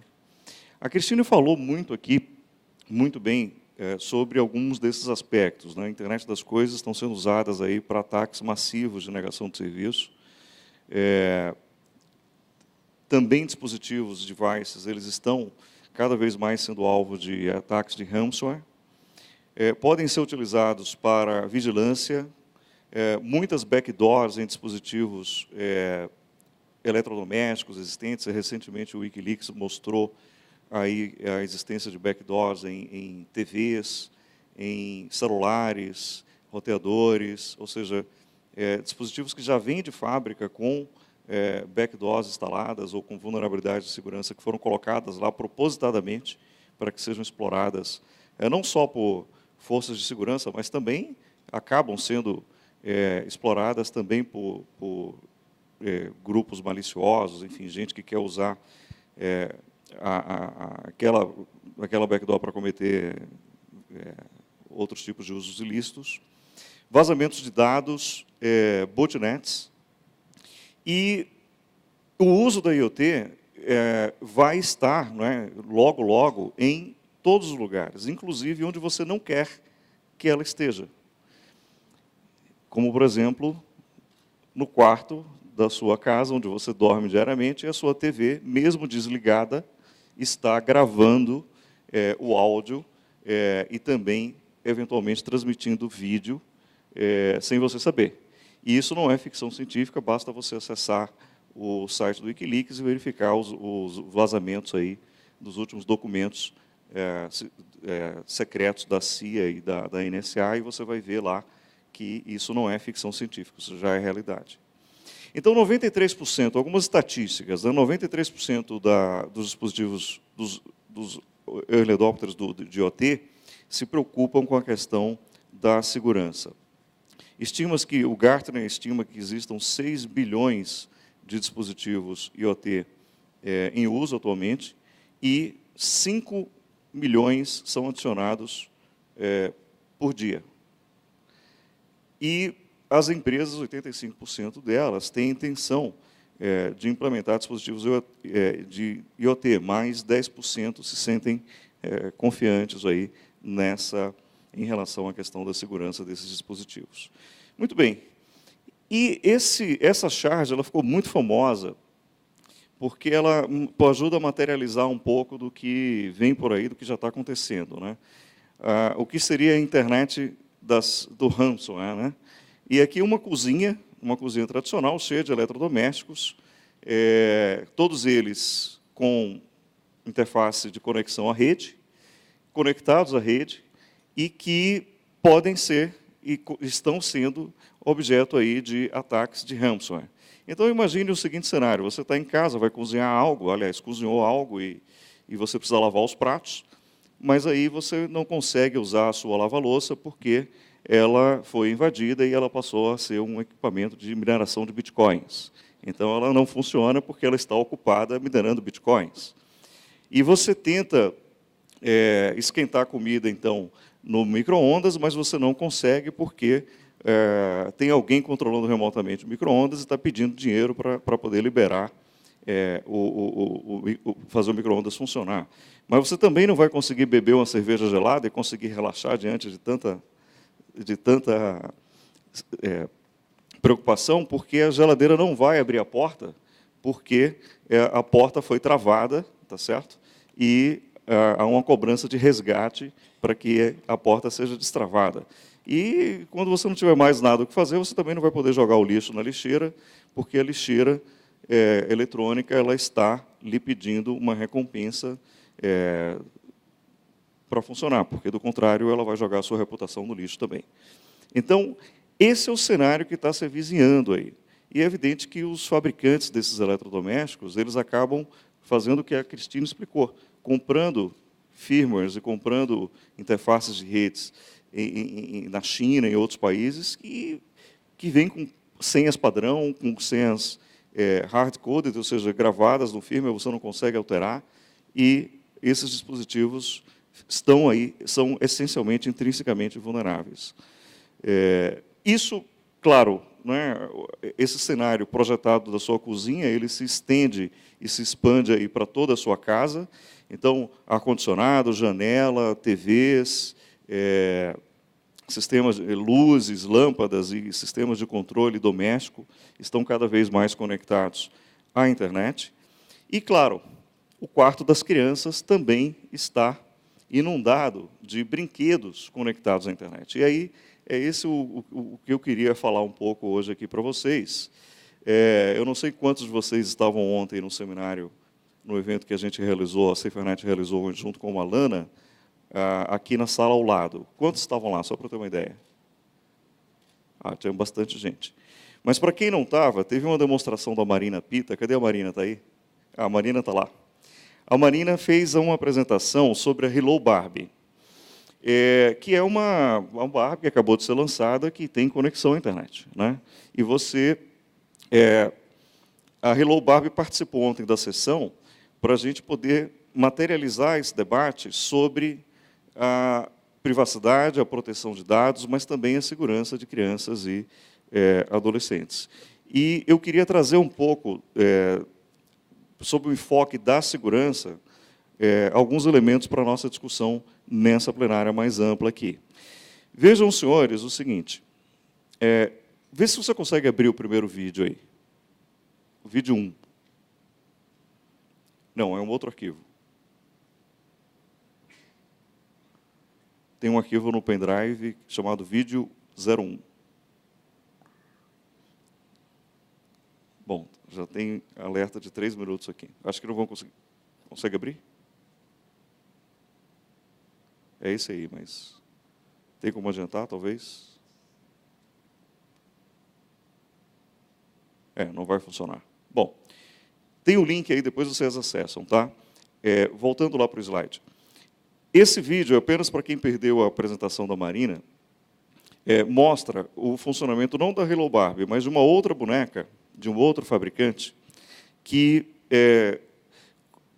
se conecta em tempo real com os servidores do fabricante e conversa com a criança. Então, você faz uma pergunta, a boneca grava e transmite a pergunta, a voz, o áudio, para o servidor do fabricante ou de um parceiro comercial.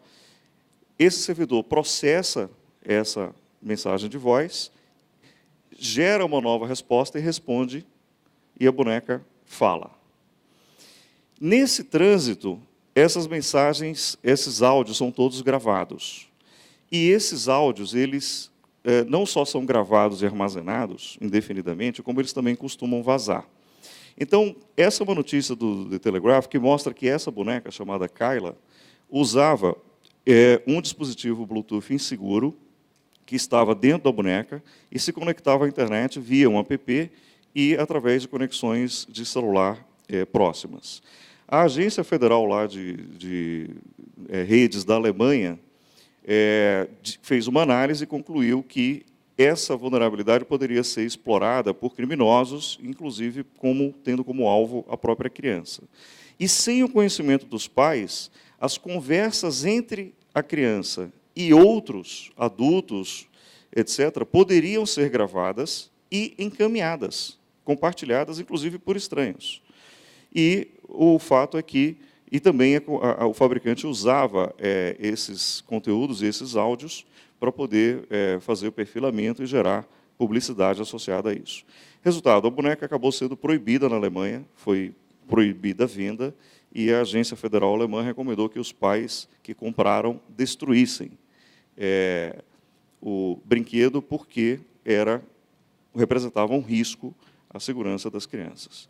Então, em resumo, esses brinquedos, eles podem, uma vez conectados à internet, eles podem aprender sobre o comportamento das crianças, eles podem trocar dados com outros estranhos, ele faz atualização automática de software, ele pode ser customizado, ele pode obter dados e áudios do ambiente. Então, muitos desses brinquedos, eles acabam funcionando, muitas vezes, até como escuta ambiental, porque você pode acionar o microfone, ele passa a transmitir dados, e você não sabe que ele está transmitindo o áudio daquele ambiente. E ele pode ser usado, então, como instrumento de vigilância e também pode prover informações aí para todo tipo de fraude, golpes, etc. E tal. Apenas para mostrar que a gente não está falando de ficção, que isso já está acontecendo, eu trouxe esses 3 episódios aí. Em dezembro de 2015, dados de 6.400.000 crianças vazaram na rede, porque esses dados eram coletados nesse dispositivo aí da VTech, que funcionava como uma espécie de tablet infantil. Esse dispositivo coletava os dados, a empresa que mantinha a custódia desses dados tinha várias falhas de segurança, os dados vazaram. Em fevereiro desse ano, esse ursinho acabou expondo 2.200.000 áudios que foram coletados de 800.000 crianças diferentes. Tá? E sobre esse ursinho tem um outro vídeo aí que eu espero que funcione. E agora, em março de 2017, também um outro caso envolvendo vazamento de dados sensíveis de crianças nos Estados Unidos e que gerou aí uma demanda judicial que está em curso. Tá? E o ursinho que eu queria, já encerrando aqui minha apresentação, é esse aí. Esse Cloud Pets, não é, que a proposta dele é que o urso fique com a criança e os pais possam, através de um aplicativo, se comunicar com a criança por áudio e por texto, através do urso. Tá? E o que aconteceu? Uma vez lançado, esse ursinho foi hackeado. Hackeado por quem? Hackeado pelo Ruben Paul. Quem é o Ruben Paul? O Ruben Paul é uma criança indiana de 11 anos de idade. Tá?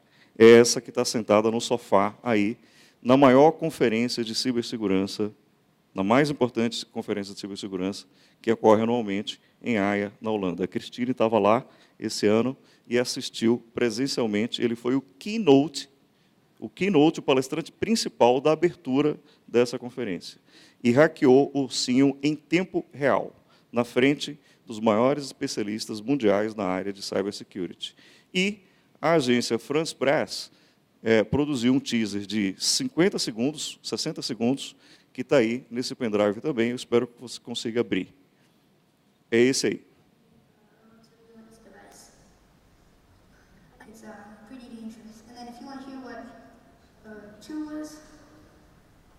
Cars, lights, refrigerators, everything like this that is connected in our homes could be used and weaponized to spy on us or even harm us.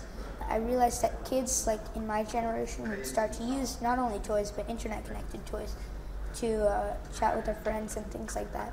So I wanted to make sure that they were still safe online in the internet. My kids are playing with time bombs right over time that somebody who's bad or malicious can actually exploit. And it's not a very comfortable feeling, and that's one of the reasons why, as much awareness as possible, we're trying to make sure that people know about it.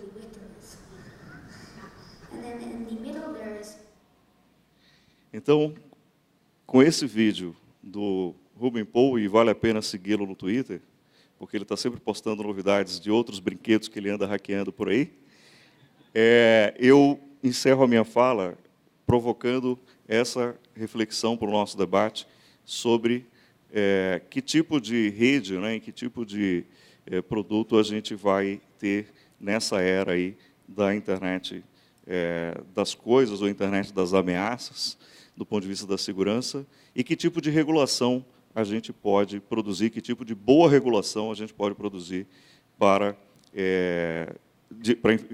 encarar um cenário tão complexo como esse e com uma mutação tão constante. Obrigado.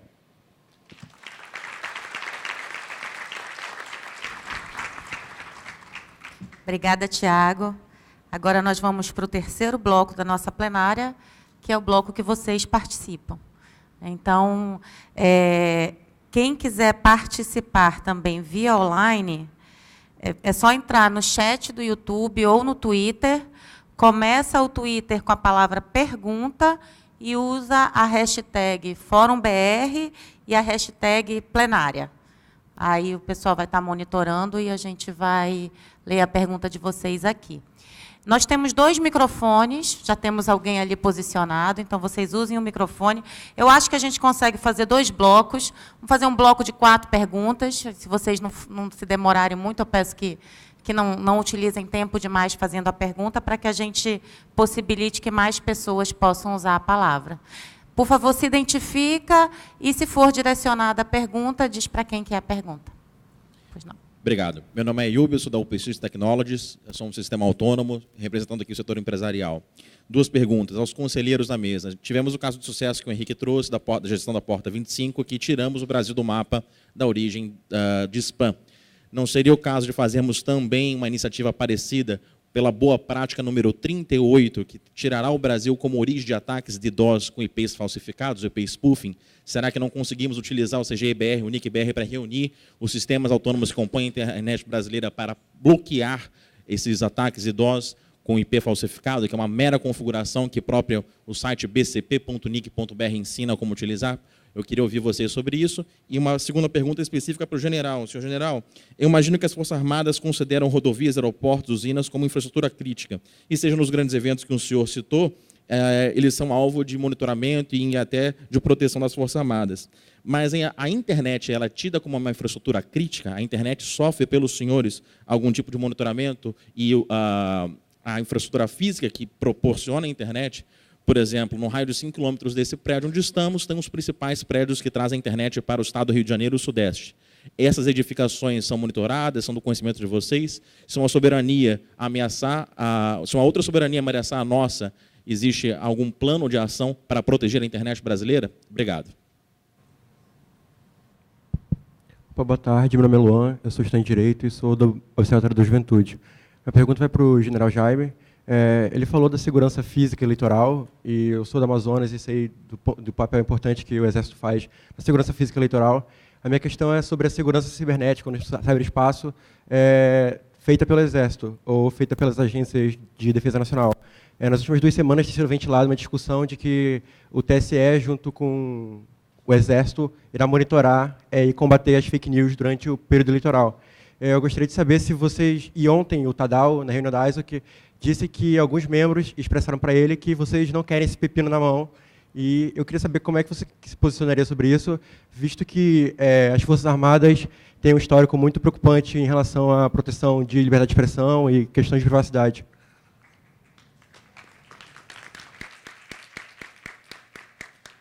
Boa tarde, meu nome é Jonas, sou pesquisador da UNB e também integrante do coletivo Intervoz. A primeira pergunta já foi feita, de fato é uma preocupação essas notícias que vêm sendo publicadas a partir do momento que o Exército vem sendo cogitado, e inclusive já teria sido constituído um grupo de trabalho entre TSE e o Ministério da Defesa para fiscalizar conteúdo na internet. Então, assim, perguntar objetivamente para o general se já está sendo discutido como isso vai ser feito.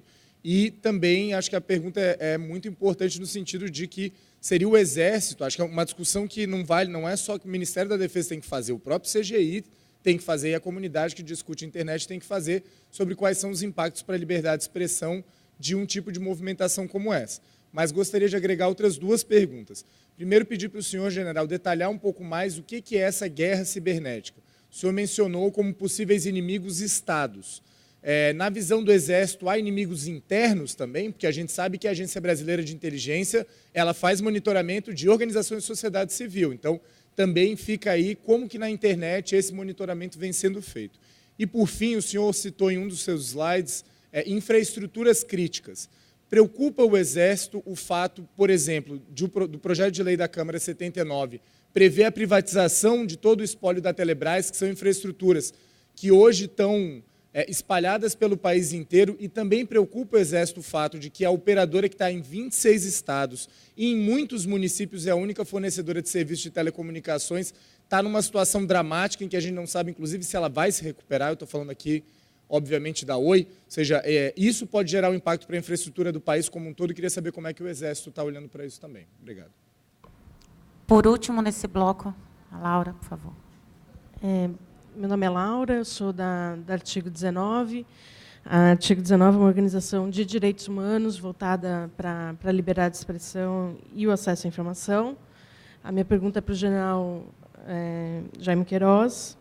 Eu queria saber quais são as barreiras para o acesso à informação sobre protocolos, procedimentos, documentos em matéria de ciberdefesa, porque a gente fez um estudo que vai ser lançado agora no final desse mês sobre as relações bilaterais e multilaterais em matéria de ciberdefesa feita pelo Estado brasileiro.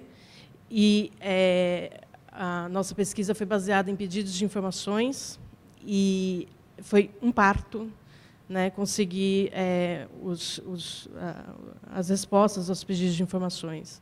Então, por exemplo, a gente conseguiu o programa do Estágio Internacional de Defesa Cibernética para os oficiais de Nações Amigas, que foi realizado em 2016, a gente teve que fazer 2 recursos. E são informações protocolares. Eu queria saber, então, quais são as barreiras para esse acesso à informação e se não é possível estabelecer um modelo de governança sobre essas iniciativas que seja um pouco mais condizente ao contexto, ao modelo de governança de internet que a gente tem no Brasil. General Jaime, pode começar, por favor. Bom, iniciando aqui com relação à questão do problema da segurança eleitoral, do combate às fake news que tem sido noticiado ainda. Então, isso tem sido noticiado na mídia, né? Ainda não existe uma definição de qual será o papel das Forças Armadas nesse processo, né? Nós iniciamos uma primeira reunião com o TSE há pouco mais de 3 semanas, né?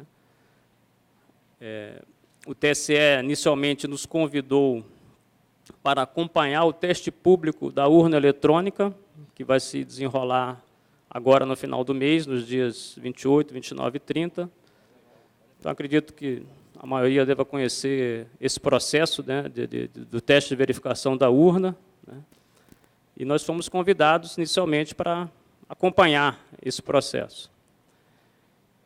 O TSE também tem interesse que nós colaboremos com a parte de uma regulamentação que ele está pensando em emitir antes do pleito eleitoral do ano que vem, ou seja, para tentar definir, dentro desse espectro cibernético, o que poderia ser considerado crime ou não, né?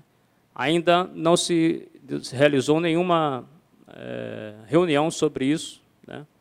Então, a coisa ainda está bem embrionária, né? Estamos dispostos a colaborar, né? Mas ainda não temos uma noção exata de qual será o nosso papel nesse processo, né?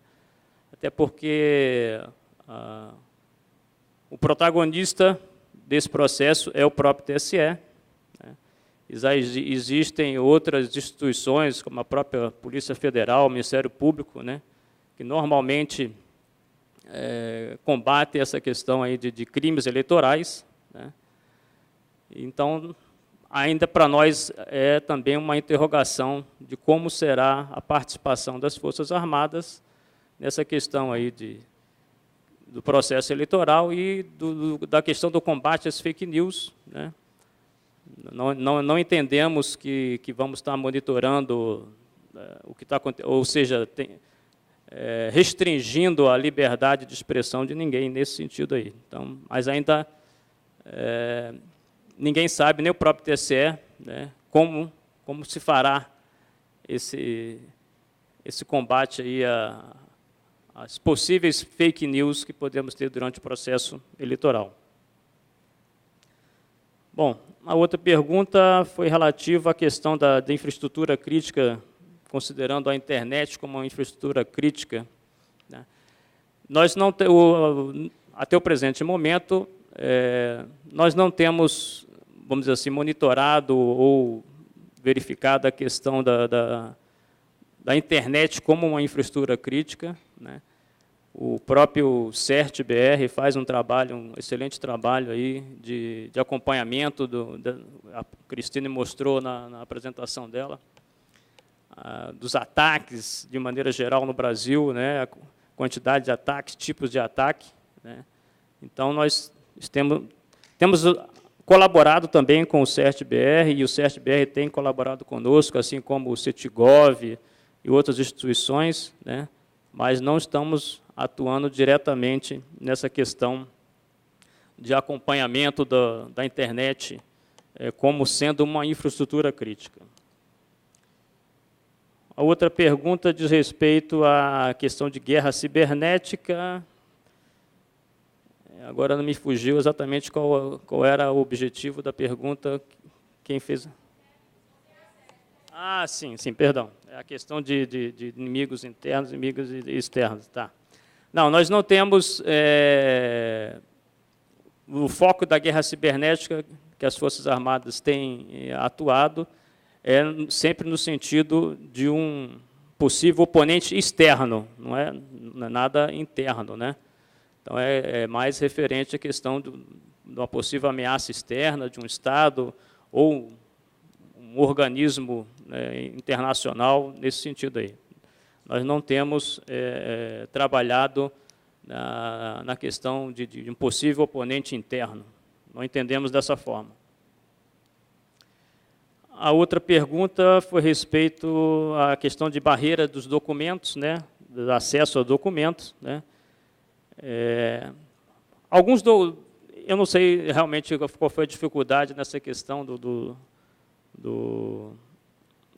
obtenção do documento com relação àquele estágio que nós realizamos o ano passado e realizamos esse ano também, né. Realmente ele não é nada assim muito sigiloso, mas existem documentos, logicamente, das Forças Armadas, né, que têm o seu grau de classificação, né, existe restrição de acesso, né.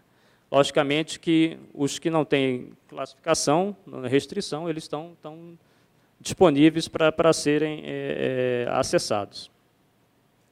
E a última pergunta foi relativa à questão da Oi, né?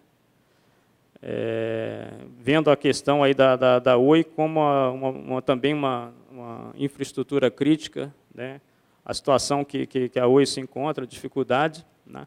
O Exército também, as Forças Armadas não têm se intrometido ou verificado a situação da Oi como empresa prestadora de serviço, né? Esse aspecto não está dentro do nosso escopo de atuação. Obrigada, general. O Henrique, agora, depois a Cristine vai complementar também. Eu queria remeter essa questão realmente do que o CGI pode fazer sobre a questão das botnets, dos ataques. Na verdade, o CGI já faz uma série de coisas, mas eu preferiria que a Cristine, que está no dia a dia e tem um conhecimento profundo da questão do que a gente pode fazer em relação ao combate de botnets e ataques, ela relatar essa parte mais tecnicamente, operacionalmente, o que a gente está fazendo e o que a gente ainda pode fazer. Eu só queria aproveitar aí a quantidade de perguntas bem grande que foi feita ao general, para comentar 2 aspectos relacionados a, primeiro, as eleições e depois a questão de uma estratégia nacional de defesa. O CGI está atento, esse já tem sido assunto de discussão na nossa última reunião em relação à questão do uso da internet nas eleições. Quer dizer, a gente está organizando um evento e um projeto junto ao Tribunal Superior Eleitoral relacionado não só a essa questão aí da fake news, como também a questão da legislação eleitoral que fala que é proibido propaganda paga na internet, mas é permitido impulsionar candidaturas. Quer dizer, é um texto um pouco contraditório, né? Então, acredito que o CGI deva participar desse debate, uma vez que a internet vai ocupar um papel muito importante nas próximas eleições. Então, nós estamos debruçados sobre esse tema e, brevemente, os senhores vão saber no que consiste essa cooperação com a TSE e eventos abertos, etc., que estão sendo organizados. Só um pouco para comentar um pouco sobre as questões levantadas para o general. No fato, o Brasil precisa de uma estratégia nacional de segurança. Nós estamos falando agora de defesa, não da questão de cibersegurança, estamos falando sobre o aspecto mais de Estado. Então, o Brasil realmente precisa de uma estratégia nacional de segurança. Eu acho que isso está sendo trabalhado. Existe um projeto de lei que talvez vai ser encaminhado ainda esse ano para o Congresso, mas o fato é que existe uma quantidade de ministérios, tanto o Ministério da Defesa, através do CD-Cyber, e outras organizações, quanto a Polícia Federal, que está ligada ao Ministério da Justiça, quanto o pessoal do MPOG, que é responsável pela segurança de informação no nível do governo federal, eles trabalham um pouco isolados, né? Então, uma articulação governamental conjunta que considere todos esses entes de governo, naturalmente em parceria com a sociedade, porque a gente acha que a defesa não é feita só pelo Estado, ela é feita também numa abordagem multissetorial, é uma necessidade que a gente acha que o Brasil talvez esteja atrasado em relação a isso. Mas, pelo que a gente tem notícia, eu esqueci de citar mais uma peça-chave importante, que é a própria GSI, né, que é o Gabinete da Presidência relacionado à segurança. Então, eu acho que essas peças tendem e precisam ser articuladas de uma forma coerente, organizada e planejada. Eu passaria para a Cristina para responder melhor aí a pergunta relacionada ao que, na prática, o CGI está fazendo e pode fazer em relação a ataques e botnets. Obrigado. Complementando o que o Henrique comentou, a pergunta era de como é que a gente poderia fazer uma campanha similar à Agência Porta 25, e citou especificamente a BCP 38. Né? Uma coisa que eu acho que já é bom é que está claro que o Brasil é uma grande origem de ataques. Né? Isso é uma coisa que a gente tem discutido muito em fóruns mais técnicos, né? Nos fóruns do IX, no fórum do IX regional, na conferência do LACNIC, quando a gente discute com provedores da região. Tem algumas estatísticas que dizem que o Brasil é o 3º país com o maior potencial de gerar negação de serviços, só atrás da Rússia e da China. E alguns lugares trocam os lugares com os Estados Unidos. Então, são os 4 grandes países, porque a gente tem uma rede grande. Mas eu acho que não é só a questão de impedir spoofing. Acho que o BCP 38 é importante, ela é essencial. Quer dizer, na verdade, a maioria dos ataques que a gente tem hoje não seria possível se toda a internet não permitisse spoofing. E é mais um desses pontos que reforça o que eu coloquei. Tem que ser o papel de cada um. O que a gente precisa realmente é que as redes se conscientizem que eu não posso gerar ataque. Se todo mundo pensar assim, você vai ter um volume menor. Mas o Brasil ele também é muito campeão em amplificação, que foi um dos ataques que eu comentei ali. A gente tem já vários documentos com as boas práticas do que fazer, e a gente está movendo aos poucos, principalmente o pessoal técnico do NIC-BR, em ter mais informações técnicas. E a gente vai no evento do IX em dezembro, já está na agenda que está publicada, quer dizer, no primeiro dia, que é o dia 4, às 11 da manhã, vai ter um painel que vai envolver membros do comitê gestor, vai envolver pessoal de provedores, pessoal das operadoras, agente do CERT, e a gente vai discutir exatamente, quer dizer, como que a gente faz para impulsionar. E essa é uma campanha que ela vai depender mais do engajamento de provedores e de associações, né? Então, também a gente está conversando com a Abranet, com a Brint, com a Rede Telesul, com as outras, com a Sinditele Brasil. Quer dizer, a gente precisa ter todo mundo engajado, mas é mais uma das iniciativas que vai depender de cada um fazer a sua parte, né? E claro que vai ter a outra ponta, quer dizer, você tem também botnets de OT, quer dizer, o provedor de acesso ele tem como cuidar do roteador de banda larga dele, um modem de banda larga, que hoje é o que está sendo abusado para fazer negação de serviço, mas a câmera de segurança também, né? E até complementando um pouco o que o Tiago Tavares comentou na linha daquele cartoon, né? Daqui a pouco eu não posso mais fazer o café porque eu estou fazendo um DDoS. Infelizmente, a gente já tem casos reais de coisas bem sérias que aconteceram. Se vocês fizerem buscas por DDoS, Finland e heating, que é a parte de aquecimento, teve vários prédios no inverno do ano passado na Finlândia que caiu o sistema de calefação porque o sistema de calefação tinha sido comprometido e estava sendo usado para fazer negação de serviço. Então, assim, a gente, infelizmente, já está vendo, né? Hoje a gente olha assim, parece ser um negócio de é um cartoon, está fazendo um pouco ali, mas, infelizmente, isso já está acontecendo. Eu acho que aí é um pouco o papel de quem está em casa também. Então, eu acho que não vai ter uma parte muito grande. Você citou o site do BCP, acho que isso é essencial. Nele, a ideia é ensinar o que fazer, mas a gente está, inclusive, se você quiser depois vir falar com a gente e ver como se engajar mais, porque a gente está precisando de parceiros aí para nos ajudar a melhores maneiras de falar com esses provedores e de implementar essas boas práticas. Obrigada, Cristine. Os microfones estão abertos. Flávia, por favor. Acho que a gente tem tempo para 2 ou 3 perguntas, para a gente passar para as considerações finais. Boa tarde, sou a Flávia da Proteste, do CGI. Eu queria fazer uma pergunta para o Tiago. Tiago, o Plano Nacional de Internet das Coisas, né, está aí finalizado, mas ainda não começou a ser implementado.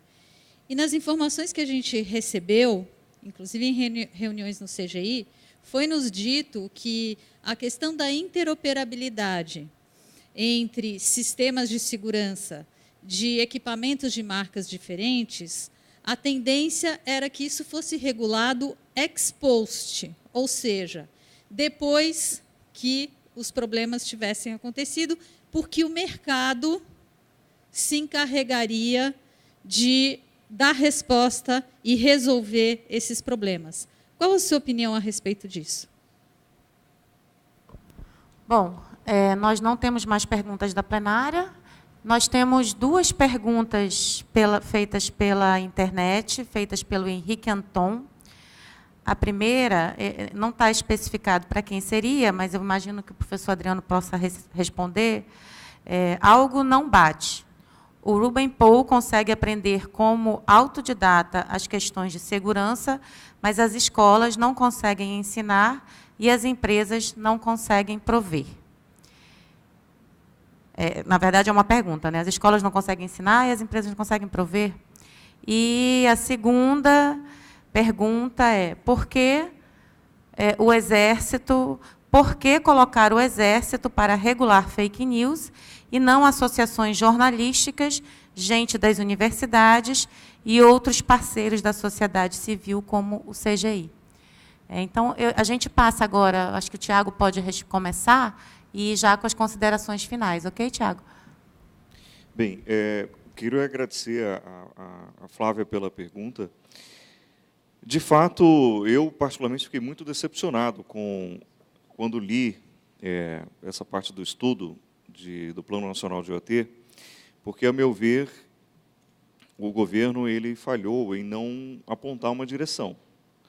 Eu sei que há uma preocupação muito grande em se preservar a inovação. E se nós não conseguirmos construir uma boa regulação, isso pode representar barreiras à entrada ou barreiras ao desenvolvimento do próprio mercado de IoTs. Então, isso é uma questão sensível e uma boa regulação ela é necessária. Mas a não regulação é um tipo de regulação. E quando você não regula, o mercado ele vai tentar impor as suas condições e a sua visão sobre o que ele acha que deve ou que não deve ser regulado. Então, ao meu ver, o governo falhou nessa questão e, embora os dois pilares do plano sejam exatamente a interoperabilidade e a segurança, mas não houve uma sinalização clara em relação a que tipo de, ou pelo menos uma compilação das boas práticas de regulação que tem ocorrido em outros países. Vale dizer que esses dispositivos de IoT, eles estão coletando dados pessoais muito sensíveis. Dados, inclusive, de crianças, de populações extremamente vulneráveis. Então, não dá para atribuir ao próprio mercado a condição de definir uma autorregulação que vai ter impacto direto sobre direitos fundamentais e sobre o exercício e a proteção dos direitos fundamentais, sobretudo de populações vulneráveis. Não é razoável imaginar isso. Como também não é razoável imaginar que um cenário sem qualquer regulação seja um cenário favorável ao investimento privado de longo prazo. Por quê? Porque a ausência de regulação ela também gera insegurança jurídica. O mercado ele precisa de normas claras para que investimentos sejam feitos, sobretudo, numa perspectiva de médio e longo prazo. Então, mesmo dentro dessa lógica, a ausência de uma sinalização, ao meu ver, ela prejudica também o próprio mercado, porque cria insegurança jurídica, e em situações como essa, por exemplo, que nós vimos aqui, de fabricantes que estão colocando produtos no mercado, gerando esse tipo de externalidade, sem uma regulação adequada, isso vai parar onde? Isso certamente vai parar no judiciário, isso vai ensejar ações do Ministério Público, termos de ajustamento de conduta. Então, vai haver uma crescente judicialização dessas questões que poderiam ser evitadas se houvesse uma estruturação maior no próprio plano, ou pelo menos um direcionamento de estándares mínimos que devem ser observados para o lançamento desse tipo de produto. É a minha opinião. Bom, respondendo ao questionamento do Henrique, né, que foi feito pela internet sobre o Rubens, sobre o garoto, né? Então, no caso dele, ele tem todas as atitudes necessárias para você aprender. Então, esse tipo de pessoa, na verdade, ele se torna um autodidata. A questão que a minha apresentação tratou é quando você precisa formar grande quantidade de pessoas, ou seja, você fazer formação de pessoas em quantidade. E as pessoas não têm essas habilidades que aquele garoto tem. Aquilo ali a gente tem que entender que é um ponto fora da curva. Existem vários desses pontos fora da curva. Eu já trabalhei com vários desses pontos fora da curva. Agora, quando eu digo que nós estamos errando nessa formação, é porque as universidades estão fazendo errado, o mercado contrata errado e as carreiras são apartadas das faculdades e das universidades. Esse é o meu ponto principal. Então, os pontos fora da curva, eles acontecem mesmo, e eles acontecem tanto para o bem quanto para o mal. Então, nós temos também esse desafio, né?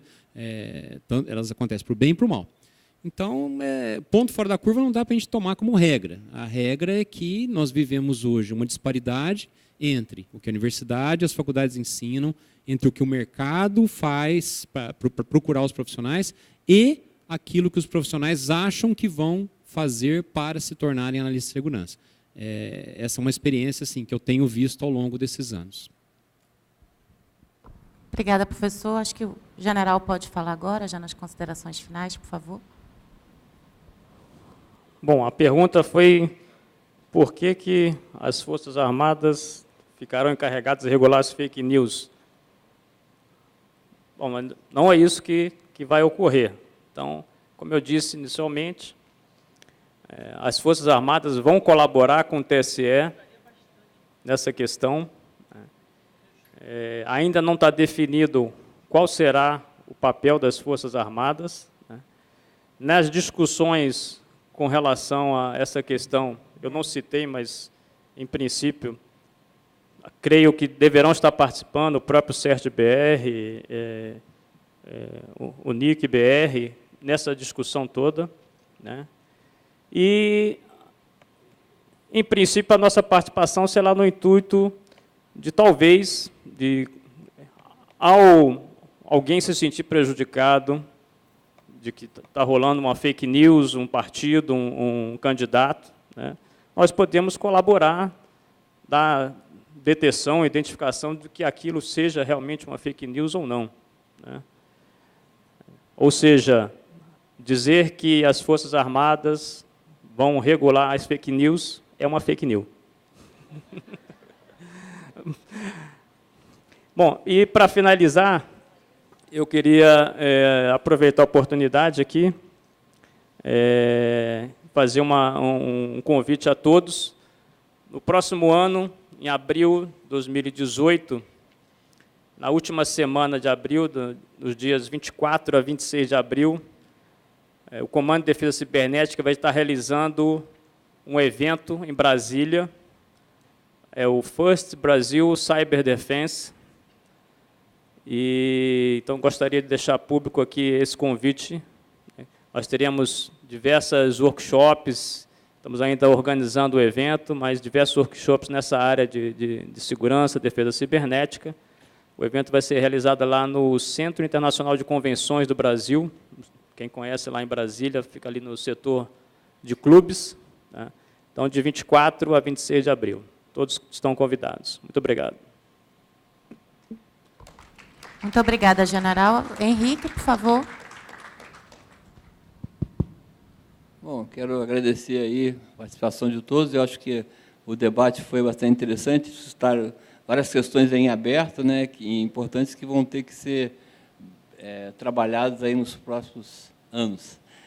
Só em relação ao Plano Nacional de Internet das Coisas, de fato, foi o consórcio contratado pelo BNDES, pelo MCT, que fez o estudo, que ouviu a sociedade, né, ouviu o setor empresarial, o setor acadêmico, os especialistas e tal, e fez recomendações para o Plano Nacional da Internet das Coisas. Mas me parece que esse assunto não está encerrado, nem pode estar encerrado, porque são muitas questões, né? Então, se por um lado há uma questão de tentar desregular, principalmente a parte de infraestrutura, por conta de não criar barreiras, é claro que tem que ser ouvido de forma sistemática, e eu acho que isso aí é papel também do Comitê Gestor da Internet, pelo fato de ter já um mecanismo multissetorial importante instalado, de que esse assunto não se encerrou, né? Na verdade, a portaria não foi enviada ainda para tornar leis, ou, enfim, estabelecer as políticas, né? Só o estudo que foi entregue, há uma sinalização de que o estudo ele vai ser um balizador desse projeto de lei, mas esse assunto, eu considero que não esteja encerrado e que a gente vai ter e vai precisar se inserir nessa discussão de uma forma estruturada dentro do próprio CGI-BR e na sociedade. Bom, de qualquer maneira, eu quero repetir aí que eu estou muito satisfeito com o resultado da conversa aqui. Cristina. Bom, só para fechar um pouco aqui uns pensamentos aí. O Adriano comentou assim, poxa, eu queria interromper dizendo que tem esse problema há 20 anos. Na verdade, parte do que eu estava apresentando hoje foi de uma apresentação que a gente já fez, eu fiz no SBSEG semana passada, que é o Simpósio Brasileiro de Segurança, e ela nasceu no Fórum de Grupos de Tratamento de Incidentes, porque esse ano o CERT está fazendo 20 anos. E a gente começou a fazer uma espécie de uma volta ao passado, do tipo, olha, hoje a gente está igual, está melhor ou está pior do que há 20 anos? E, infelizmente, a gente está de igual para pior, porque tem algumas coisas que pioraram nesses últimos 20 anos, né? E eu acho que o que a gente tem que pensar é que a gente precisa fazer um ponto na curva aí para melhorar. E uma das coisas que eu vejo em comum de qualquer setor, seja usuário, seja empresa, seja desenvolvedor, seja governo, é sempre assim, mas alguém vai resolver esse problema. E eu acho que está na hora de todos nós a gente assumir que esse problema uma parte é nossa, né? Uma parte é nossa de entender melhor a tecnologia, de demandar coisas melhores, de demandar coisas mais seguras, né? O problema de IoT ele é muito sério. E eu acho que um pouco o que a Flávia fala, regulação. é ruim sim, mas é pior com uma regulação errada, né? Então, eu acho assim, o que eu tenho visto, falando com algumas pessoas que querem regular, não, mas o IoT está muito ruim, a gente precisa, a ideia que sempre vem, né, luminosa na cabeça de todo mundo, é vamos certificar, vamos fazer um selo para IoT segura. Isso não vai existir. E isso pode piorar a solução. Então, eu acho que a gente pensar que a internet é uma coisa nova, que não tinha há algum tempo, a gente tem tudo novo, a gente está aqui discutindo governança, está na hora da gente pensar em discutir o que a gente tem que fazer daqui para frente. Mas não dá para a gente simplesmente se agarrar num modelo que já existe, e, infelizmente, também a gente não tem uma resposta para ninguém. Mas eu acho que todo mundo precisa trazer a sua visão, e esse tipo de debate aqui, se a gente conseguir continuar ele ao longo do ano e não esperar só o ano que vem para discutir ele de novo no fórum, acho que já é uma grande vitória que a gente tem aí. Obrigada.